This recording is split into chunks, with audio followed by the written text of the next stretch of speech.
Welcome back to channel. என்ன cinemas with me Sushmita. இன்னைக்கு நம்ம சேனல்ல ஒரு இன்ட்ரெஸ்டிங்கான மூவியோட அப்டேட் தான் வந்திருக்கு. அது என்ன மூவின்னு தானே யோசிக்கிறீங்க? One of the most leading director in Tamil cinema, ஒரு பேன் இண்டியானே சொல்லலாம்.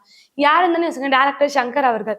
பெரிய பட்ஜெட் மூவிஸ் எல்லாருமே இவர்கிட்ட தான் வருவாங்கன்னு சொல்லலாம். பெரிய பட்ஜெட் மூவிஸ் எல்லாமே எடுக்கப்படுற ஒரு one of the leading director தான் சங்கர் அவர்கள்.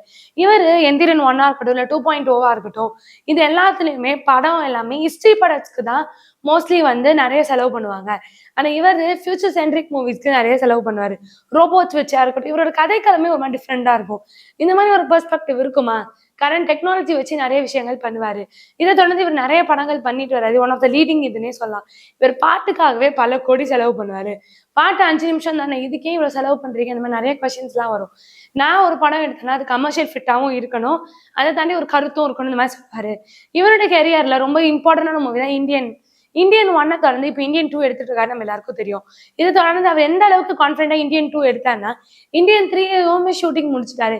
இவ்வளவு எட்டிக்கா எடுத்துட்டு இருக்கா இவர் நடுவுல பண்ற மூவி தான் game changer one of the leading movie. எனக்கு ஒரு பேன் இண்டியா ஃபிலிம் இருக்குன்னு சொல்லலாம். இதுல லீட் ரோல்ஸை யார் பண்றாங்கன்னா ராம் சரண் அவர்கள். ராம் சரண் ஆல்ரெடி RRR பண்ணியிருந்தாரு. ராஜமௌலி அவர்கள் டைரக்ஷன்ல இது ஒரு பேன் இண்டியா ஹிட்னே சொல்லலாம். நிறைய அக்ராஸ் த வேர்ல்ட்ல இது ரொம்ப ஹிட் ஆச்சுன்னு சொல்லலாம். இந்த மாதிரி இவரோட கேரியர்ல பண்ணிட்டு இருக்கும் போது இவர் சங்கர் அவர்களோட அடுத்த மூவி பண்றாரு. இல்ல ஃபீமேல் லீடா கேரா அட்வானி பண்றாங்க. இவங்க பாலிவுட்ல one of the lead heroine சொல்லலாம். இவங்க 2 பேரும் இணையறதுனால இது ஆட்டோமேட்டிக்கா தெரியும். ஒரு தெலுங்கு இண்டஸ்ட்ரி ஒரு இந்திய இண்டஸ்ட்ரியும் திரும்ப இணையுது அப்படின்னா கண்டிப்பா இது ஒரு பேன் இண்டியா ஃபிலிமா இருக்கும்னு. சங்கர் அவர்களோட கேம் சேஞ்சர் மூவி கொஞ்சம் டிஃப்ரெண்டான ஒரு கதைக்களம்ல இருக்குன்னு சொன்னாங்க.